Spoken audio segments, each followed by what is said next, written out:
12th place finish for me. If the likes of Guardiola took a year to acclimatise, introduce their new system, we can't expect miracles from De Boer. So we've got to be realistic. I'd happily take mid-table mediocrity, somewhere around 12th, 14th. Got to be happy with that after a year like last year.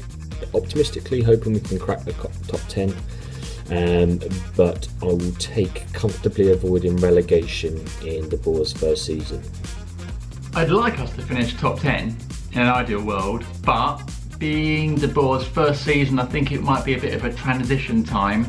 So I'll take 12th, 13th. A nice, uneventful mid-table finish would be lovely.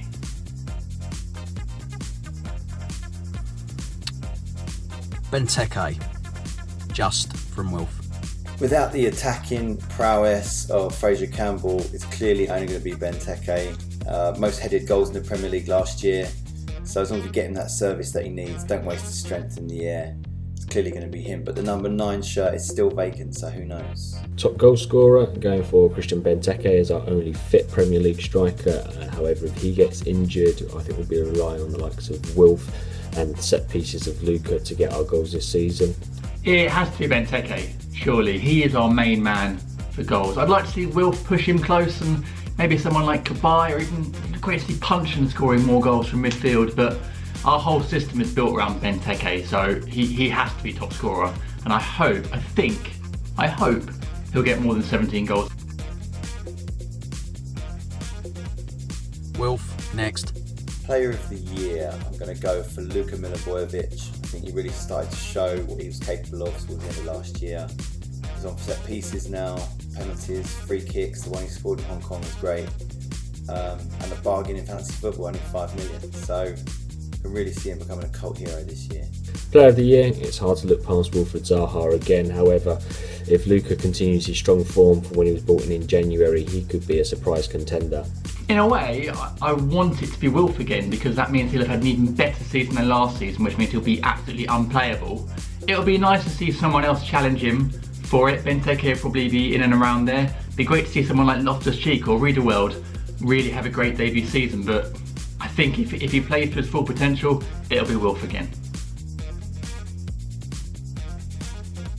Lokilo. Young player of the year, I'm going to go for Loftus-Cheek. He looked great against Schalke, had some real midfield steel about him. I think we've been missing that over recent years. Pick a pass, can see him being a real mainstay in the first team if he takes his chance. Unless Chelsea recall him like they did with Ake. And after seeing Matic leave, he's got to be wondering if he's missed his chance there. So hope to see a fired up Loftus-Cheek put in a really good shift for us this season. Young player of the year, I think it'll be a straight shootout between Ruben Loftus-Cheek and Jaro Riedewald. Both two young players have impressed in pre-season and obviously going to feature heavily in De Boer's plans this season. To be honest, this season it could be one of many, because it looks like De Boer is going to give youth team players a real chance. Judging by pre-season, the one that's going to get the most opportunities at the start, certainly, is Jason Lokilo. And from having watched a few pre-season games and a few youth team games, he definitely has the ability to make it at this level. Obviously, there's a lot of other factors in it, but you know, he probably at the moment is the front runner for winning Young Player of the Year if he gets his chances and takes them. Biggest surprise will be Hennessy keeping his place all season. Biggest surprise will be winning at home a little bit more often than we're used to, because it's been a real wasteland at Sellers Park. 3 points has been celebrated like a cup final win at some points, because it's just been so rare. And also hoping to see a few more youngsters blooded. It's interesting what he's done with Lokilo pre-season, put him on the corners as well, which kind of suggests that he's got some big ideas for him. So look forward to winning more at home and seeing a few more young players get the nod. On the pitch, I think Ruben Loftus-Cheek would be a big surprise to many Palace fans. Strong midfielder, driving force, and I think he's going to be key to how De Boer wants us to play.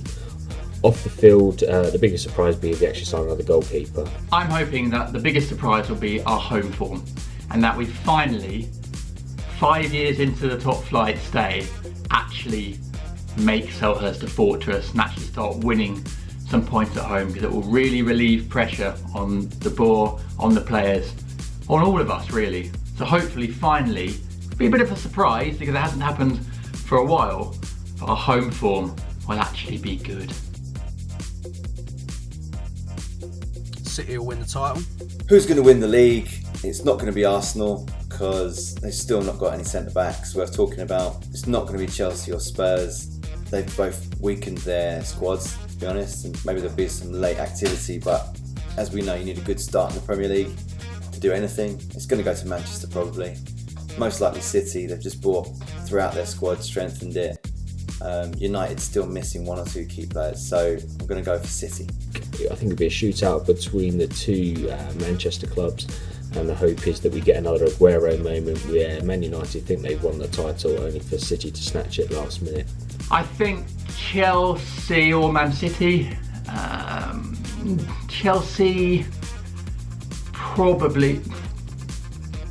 I think Chelsea will be around there.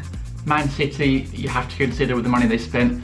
And I think, I've got a feeling Mourinho might start to get things going at United. So I think it'll be closer than last season. I think those three will be battling it out, and I'm going to go for City.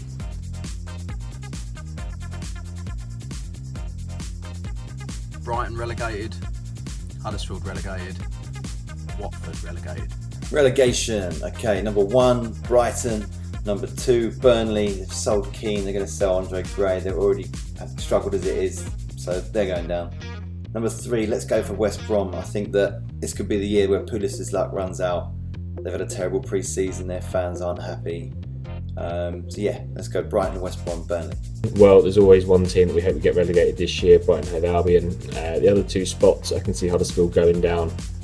And then one of the teams that probably established themselves the past few years getting drawn into the mix, perhaps a West Brom or a Burnley or a Swansea if they lose Sigurdsson.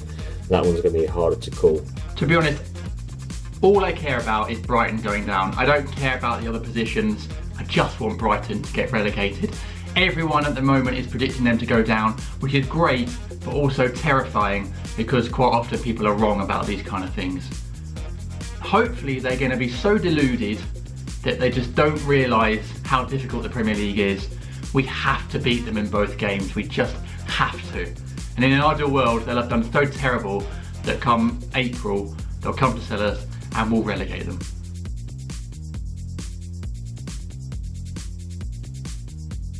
The most Palace thing to happen this season will be the board to get sacked in January and someone to take over and save us, and then we start this all over again next year. The most Palace thing that could happen this season is Southampton away in the Cup, Murray and Gale scoring against us, Sainsbury's making an offer for Selhurst Park, and probably some sort of club scheme to get loyalty points for liking Hennessy's tweets. Probably for Parish to install that you can now pay per letter on the back of club shirts, and those points are worth more than attending games and watching Palace fans who have got Riedewald or Milojevic on the back of their shirts able to go to the Brighton away game where expected to have high loyalty points to go over those that have got Scott Dan or Wilfried Zaha. Losing to Brighton.